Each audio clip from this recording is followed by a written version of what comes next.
একদিকে হচ্ছে কালীঘাট তৃণমূলের তরফে বারুইপুরের ঘটনার প্রতিবাদে যেভাবে ছাত্র যুব সংগঠনের তরফে মিছিল করা হচ্ছে আদালতের অনুমতিতে, আর সেখানেই তুলকালাম কাণ্ড এমন জায়গায় পৌঁছলো যে মারামারি পর্যন্ত হয়ে গেল। দফায় দফায় এই ছবি দেখা যাচ্ছে, লাঠি চার্জ করে পরিস্থিতি সামাল দেওয়ার চেষ্টা পুলিশ এবং কেন্দ্রীয় বাহিনীর।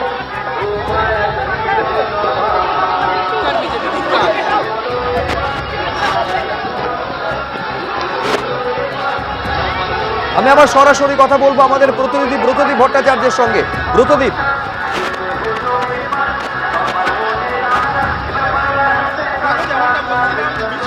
এগিয়ে চলেছে কিন্তু উত্তেজনা থামার কিন্তু কোনো লক্ষণ নেই। দফায় দফায় কিন্তু উত্তেজনা তৈরি হচ্ছে।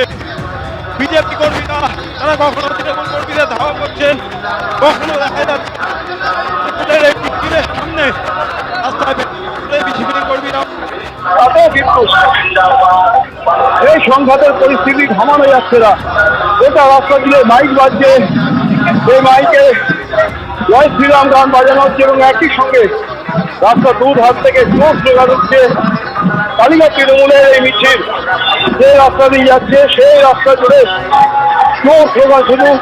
এই মুহূর্তে পুলিশ সেই মিছিলকে কর্ডন করে নিয়ে যাচ্ছে। রাজ্যতে পুলিশি নিরাপত্তা বলয়ের মধ্যে তৃণমূলের এই মিছিল করতে হচ্ছে হাজরা রোড দিয়ে। একদিকে কেন্দ্রীয় বাহিনী মিছিলের দুধ আপনারা ঘিরে রেখেছেন, সামনে পুলিশ এবং অন্যদিকে বিজেপি কর্মীরা তারা আবার লড়াই গোটাই রাস্তা জুড়ে এই মিছিলকে অনুসরণ করছেন এবং জোর স্লোগান দিয়ে যাচ্ছেন। উত্তপ্ত পরিস্থিতি। পুলিশ প্রথমে এই মিছিলের অনুমতি দেয়নি, পরবর্তীতে তৃণমূল কংগ্রেস কালীঘাট তৃণমূল কংগ্রেস হাইকোর্টে যায় এবং হাইকোর্ট শর্ত সাপেক্ষে এই মিছিলের অনুমতি দেন। দুপুর সাপেক্ষে এই মিছিলের অনুমতি দেন। দুপুর 2:30 থেকে বিকেল 4:30-এর মধ্যে এই মিছিল শেষ করার নির্দেশ দিয়েছিলেন বিচারপতি। শুধু তাই নয়, 1000 জন কর্মী সমর্থক নিয়ে এই মিছিল করার অনুমতি দিয়েছিলেন এবং একই সঙ্গে এই নির্দেশও দিয়েছিলেন যে কোনো মাইক বাজানো যাবে না, হ্যান্ড মাইক ব্যবহার করা যেতে পারে।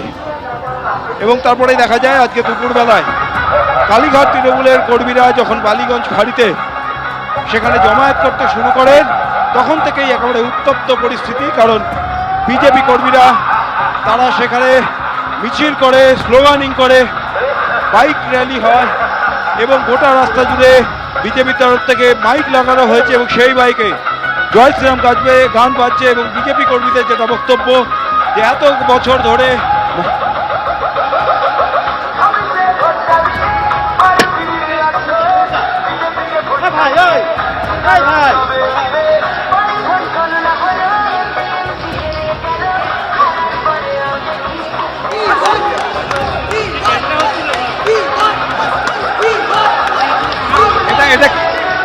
এটা প্রতীকী। আমাদের ছোট্ট মেয়ে মারা গেছে, আর প্রত্যক্ষদর্শীকে এনকাউন্টার করে মারা হচ্ছে। এটা আমাদের পশ্চিমবঙ্গের কালচার নয়। বিজেপির কর্মীরা বলছে যে এতদিন মমতা বন্দ্যোপাধ্যায় এই ঘটনাগুলোকে ছোট ঘটনা বলতে, আজকে আপনারা পথে নামছে তাই ওরা মিছিল বাজে কথা। আমরা কোনোদিন বিরোধীদের এভাবে মিছিল আটকাইনি। এটা কি ধরনের হচ্ছে নোংরামি। পুলিশ দলদাস, পুলিশ কিছুই করছে না ওদেরকে, আমাদেরকেই শুধু। একেবারে সরাসরি এই ছবি আপনারা দেখতে পাচ্ছেন যে কালীঘাট তৃণমূলের এই যে প্রতিবাদ মিছিল, সেই প্রতিবাদ মিছিলে ধুমধুমার পরিস্থিতি। আমি একবার সেই সময়ের ছবিটা দর্শকদের সামনে রাখবো। এই মিছিল যখন শুরু হতেই একেবারে তুলকালাম কাণ্ড বেঁধে গেল, সেই সময়ের ছবি দেখুন।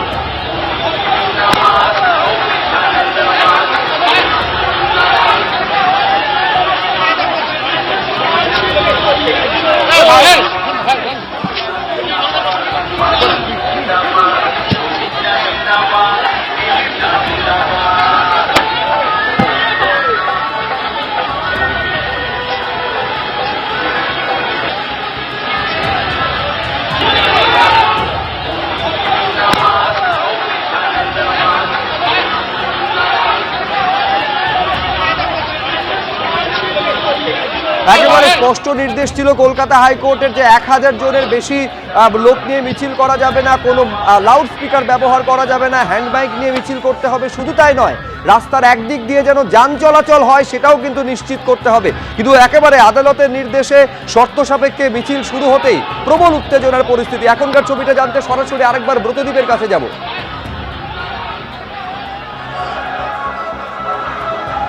পাচ্ছ যে পুলিশি নিরাপত্তার মধ্যে কালীঘাট তৃণমূলের এই মিছিল সেটা কিন্তু হাজরা মোড়ের দিকে এগিয়ে চলেছে।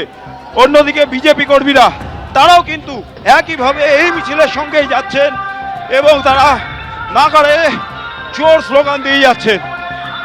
গোটা এই যাত্রাপথ জুড়ে কিন্তু বিজেপি কর্মীরা তারা ছিলেন এই মিছিলের সঙ্গে, জোর স্লোগান দিতে থাকেন এবং এই মুহূর্তে উল্টো দিক থেকে বিজেপির আরো একটি মিছিল আসছে। আরো বিজেপি কর্মীরা তারা এখানে জমায়েত হচ্ছেন এই হাজরা রোডে এবং আবার তারা কিন্তু রাস্তা আটকে বসে পড়ছেন। কিছুক্ষণ আগেও যে ছবি আমরা দেখিয়েছিলাম যে তৃণমূলের এই মিছিলের রাস্তা আটকে তারা বসে পড়লেন।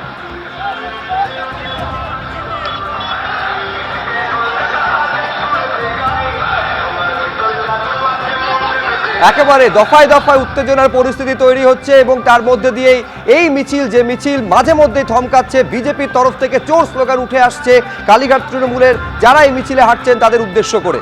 এবিপি আনন্দ, এগিয়ে থাকে, এগিয়ে রাখে।